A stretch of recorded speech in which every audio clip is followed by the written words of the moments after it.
De la cine e asta? De la nasul Radu. Da? Serios? Și ce... O fost aici? Nu. Da, e pe hârtie unde a fost ea. Dar ce scrie, Andrei? Ne explici Nu nouă. scrie nimic. Cum? Uite acolo, la mulți ani. Nu. Nu scrie. Citește mama, Ana.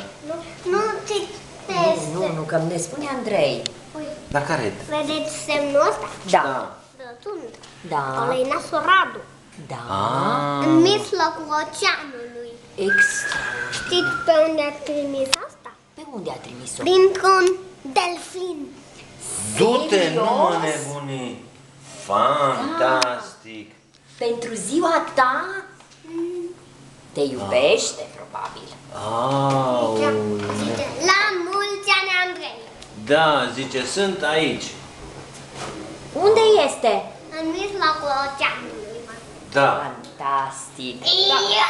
Unde în mijlocul oceanului? Și ce face el acolo? Se plimbă cu vapoare. Cu Fa- aeronave. Pardon. Aeronave? Nu, Andrei. Cu ea. Sper să ajungă la timp felicitarea asta. Am trimis-o printr-un delfin pentru că sunt în mijlocul oceanului. Te pup? Unchiul Radu. Unchiul Radu. Fantastic. Auzi, în 19 septembrie a plecat de la el. Și a ajuns la tine în 24? Și asta, acolo în mijlocul oceanului unde este? Între Africa și Europa, nu? Da. A venit la ziua mea. Nasul Radu. Da. Apoi, nu, Felicitarea. Felicitarea a venit. Felicitarea. Felicitare.